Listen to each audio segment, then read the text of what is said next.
Presidente. Portanto, começo por agradecer as intervenções que foram feitas.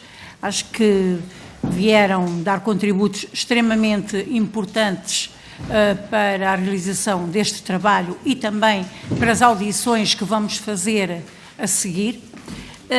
Lamentamos o facto de entidades com este conhecimento do território não terem sido mais envolvidos na feitura deste mesmo trabalho. Percebemos que de facto não o foram. Queria também aqui fazer algumas perguntas, nomeadamente o seguinte. A senhora engenheira falou do problema da escala. É de facto um problema grave, porque temos aqui um documento feito numa escala 1/25.000 e depois os PDMs e outros instrumentos do território são feitos em escalas muito menores e, como sabemos, esta transposição de uma escala nesta dimensão para escalas mais pequenas pode dar aso a erros grandes. Concordando também com aquilo que a senhora engenheira referiu, no que toca à necessidade de dar maior protagonismo e mais responsabilidade também a quem está no território. E é um facto que quem está no território e melhor conhece o território são os autarcas que gerem esse mesmo território. E, portanto, concordar totalmente com isso. Perguntando-lhe à senhora engenheira e aos senhores se de facto acham que este documento, em termos de estratégia nacional, pode ser útil, isto é, quando estamos a falar e a planificar, por exemplo, os meios de combate e de prevenção aos incêndios, mas quando estamos a falar numa lógica de construção ou noutra lógica que os senhores referiram e bem, que tem a ver com a própria ocupação do solo, a permanência neste mesmo território, se nessa esfera não deveriam ser mais os municípios a definirem essas próprias regras. Porque, tal como referiu, com as regras atuais, nós temos que, em grande parte do tempo, num ano, algumas atividades, desde a silvicultura preventiva e outras, que são tão necessárias, não podem ser realizadas. E, por outro lado, também, se seguirmos à letra algumas destas restrições, temos outra situação, que é, mesmo os turistas não podem andar no território, ou seja, criamos grandes limitações à permanência nesse mesmo território.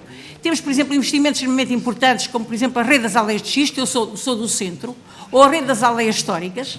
Se nós levamos à risca algumas interpretações, significa que, então, quando os turistas querem visitar mais essas aldeias e esses locais, poderiam ser proibidos de andar nesses locais. Ou seja, e agora pergunto, será que a permanência das pessoas nesses locais é um fator que conduz ou que cria mais risco para o incêndio?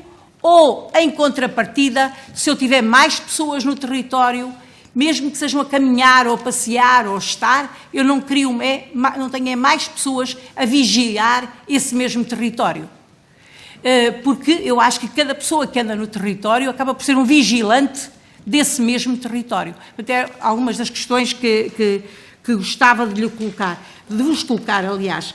Depois, em relação à limpeza e à silvicultura, é lógico que todos também somos aqui sensíveis a outra situação, que é, por vezes, as máquinas e os equipamentos libertam chamar faíscas, portanto, pode eventualmente provocar incêndio. E já tem acontecido que isso já tem acontecido. Como é que os senhores acham que isso deve ser compatibilizado? Ou seja, por um lado, reduzir ao máximo essa hipótese do incêndio, e todos temos que contribuir para que não existam incêndios, mas, por outro lado, também não restringir tanto a própria atividade, que foi o caso. O mesmo se passa nas construções, mas nas construções, pelo que eu percebi, os senhores acham que devem ser mais as câmaras a decidir, e eu, pessoalmente, o grupo parlamentar do PSD, também tenho uma visão que se aproxima mais disso. Por outro lado, há aqui outra questão que eu não sei se não teve a ver com o seguinte. Estas cartas foram feitas a seguir a um período, e os senhores já referiram, nomeadamente os incêndios de 2017. Ou seja, foi um período em que existiram muitos incêndios em todo este território. Provavelmente, esse facto também veio a assustar, entre aspas, quem elabora a carta e quem depois exige a sua implementação no plano diretor municipal ou nos planos de ordenamento do território. É um facto, mas é assim, ela por sua vez acaba por ter um efeito que é contraproducente. E acho que foi isso que nós deduzimos das vossas palavras. De qualquer maneira, questionar, e de facto é isso que procuraram transmitir. Existe...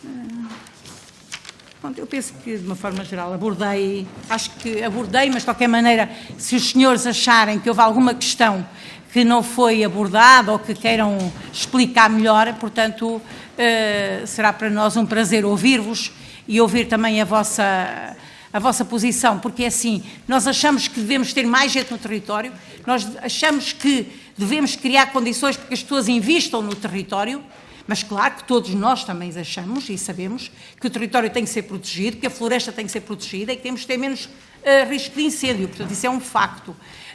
Agora, como é que nós compatibilizamos? Está aí a grande questão, isto é, como é que que medidas é que devem ser feitas e tomadas para que nós tenhamos mais pessoas a investir nestes territórios e mais gente a viver nestes territórios. Como é que nós podemos contrariar todo este processo de desertificação que temos tido nestes territórios? E, como disse, acho que essa desertificação conduz depois aos próprios incêndios. Muito obrigada.